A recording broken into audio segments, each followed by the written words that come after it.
আমি সতর্ক করে আপনাদেরকে 20,000 টাকা জরিমানা আরোপ করলাম, সতর্ক হবেন। মেয়াদ দাও একটা দেখেন আমাদেরকে, আমরা তো করবে না। আর আপনার অথেন্টিসিটিও বাজারে বজায় থাকবে। চা কিন্তু আমাদের জন্য কি নিত্যদিনের সঙ্গী এবং কি শখের জিনিস। আমি সবসময় মনে করি যে আমাদের চায়ের ঘ্রাণ অনেক চমৎকার। আমরা চা কি করি, আমরা এক্সপোর্ট করি কিন্তু চা, তাই না? আমাদের চা কিন্তু অনেক ভালো, তাই না? ফুটপাতেও দেখবেন চায়ের ঘ্রাণে রাস্তা ভরে যায়। হ্যাঁ, রাস্তা দিয়ে হাঁটলে চায়ের ঘ্রাণ পান। যেরকম হচ্ছে কফি, ভালো ভালো কফির শপের সামনে দিয়ে দেখবেন কফির ঘ্রাণ পাওয়া যায়। ঠিক আছে, কস্টা কফি বলেন, স্টারবাক বলেন, এদের সামনে দিয়ে যখন যাবেন ঘ্রাণে অনেক দূর পর্যন্ত বিস্তৃত থাকে। তো এটা ফুটপাতের চাও এরকমই। আমি সব যদি স্পেশাল করতে চান ট্রেডমার্ক ঠিক করিয়ে নেবেন। মানে এটা হচ্ছে আমার এটার সাথে ঠিক আছে। ভোক্তা অধিকার আইন অনেক আইনের সাথে সংশ্লিষ্ট, ট্রেডমার্কের সাথেও সংশ্লিষ্ট। এই জন্যই কিন্তু নকলের প্রচুর কমপ্লেন আসে। বুঝাইতে পারছো? এটা কি, এটা আরেকটা আলামিন, শুধু আলামিন, এটা হচ্ছে কি মানে কি আপনার তো মানে একটা গ্রেড, একটা গ্রেড। আচ্ছা দেখেন নিউ আলামিন, এটা কিসের জন্য দিচ্ছে? কিসের কি বুঝায়? এটা লবণ না, এটা জাস্ট ওই যে অর্গানিক সিন না, অর্গানিক না, সম্ভবত যে সবুজ করে মানে পরিষ্কার রাখে এরকম কিছু একটা সিগন্যাল, আমরা জানি না। আপনার এটা তো নাই অনুমোদন। হ্যাঁ, এই আলামিন এটা মধ্যে অনুমোদন নাই। হ্যাঁ, এটা লিখো যে এটা বিএসটি এর অনুমোদন নাই, লোগো ব্যবহার করা হয়েছে। আমার কিন্তু একাধিক মোড়ক যেটা অনুমোদন নাই, এটাও নাই, এটাও নাই, এই দুটো অনুমোদন নাই।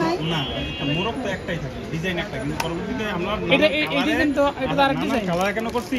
আমাদের চায়ে নানান রকম গ্রেডিং সিস্টেম আছে, এই জন্য আমরা নানান কালার করলে কাস্টমার বুঝতে সহজ হয়। আপনি করিয়ে নেন, আপনি সব কাগজপত্র সব সঠিক কাগজের মধ্যে রাখেন, আলাদা সেই আলাদা অনুযায়ী সিএম করেন। লাইসেন্স করতে হবে আমাকে।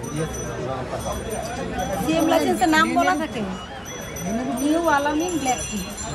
এখন আমি নিউ আলামিন ব্ল্যাক টির জায়গায় নিউ বনলতা কালোতা হবে না। আমি একটু বুঝতে চাই, দেখেন আমি আলামিন করছি, এখন আমি এই প্যাকেটটার জন্য এটা তো আলামিন না, নিউ এটা লিখতে নিউ হবে, আলামিন। নিউ লিখতে হবে হ্যাঁ, এই নিউ প্যাকেটে। লিখতে হবে। পুরো এটা আপনি যেইটা পাস করছেন বিএসটি ওটাই করতে ওই হবে, ডিজাইনটাই সব জায়গায় রাখতে হবে। সব জায়গায় রাখতে হবে। আর হচ্ছে আমি যদি মানে নানান প্যাকেট করি, সেক্ষেত্রে আমাকে সবগুলো আলাদা আলাদা সিএম লাইসেন্স করতে হবে, হ্যাঁ, আর কিছু না। তাহলে আমি যেটা যেটা করবো আমি সিএম লাইসেন্স করবেন না। ট্রেডমার্ক যদি নিতে চান, ট্রেডমার্ক নেওয়াটা বাধ্যতামূলক না, কিন্তু যদি যখন আপনি নেবেন তখন লোগোটা আপনার, তখন এটা অন্য কেউ ব্যবহার করলেই মামলা করতে পারবেন। এটা আপনার ওটা সেফটি, আমার ওটা আপনার সেফটি। ঠিক আছে, সেই করাটা আমার মানে ম্যান্ডেটরি, কারণ ম্যান্ডেটরি প্রোডাক্ট। এবং এটা কিন্তু কি হয়, আমাদের এক্সপোর্ট হয় না, আমাদের দেশের প্রোডাক্ট। আপনার প্রোডাক্ট হলে ওটার অথেন্টিসিটিটা বজায় রাখতে হবে। ঠিক আছে, আমি সতর্ক করলাম। ঠিক আছে, প্রত্যেকে সতর্ক হবে। হ্যাঁ, এটা কি দিবা, এটা 45 ধরা দাও। মানা করছি,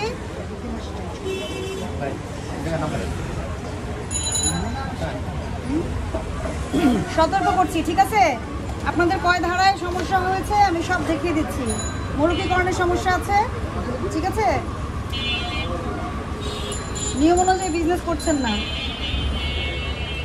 আমি সতর্ক করে আপনাদেরকে 20,000 টাকা আর এই প্যাকেট এখন ছড়ান, এই প্যাকেট এখন থাকতে হবে না, ধ্বংস করেন, এটা যেন না পাই। সব কেটে ফেলেন, আগুনে নষ্ট হয়ে যাবে। কেটে ফেলেন, না কেটে ফেলেন। আপনি ডাস্টবিনে করবেন, আরেকজন উঠিয়ে নিয়ে বিক্রি করবে। কেটে ফেলেন। আগুন লাগানো যায় না তো, বাজার না।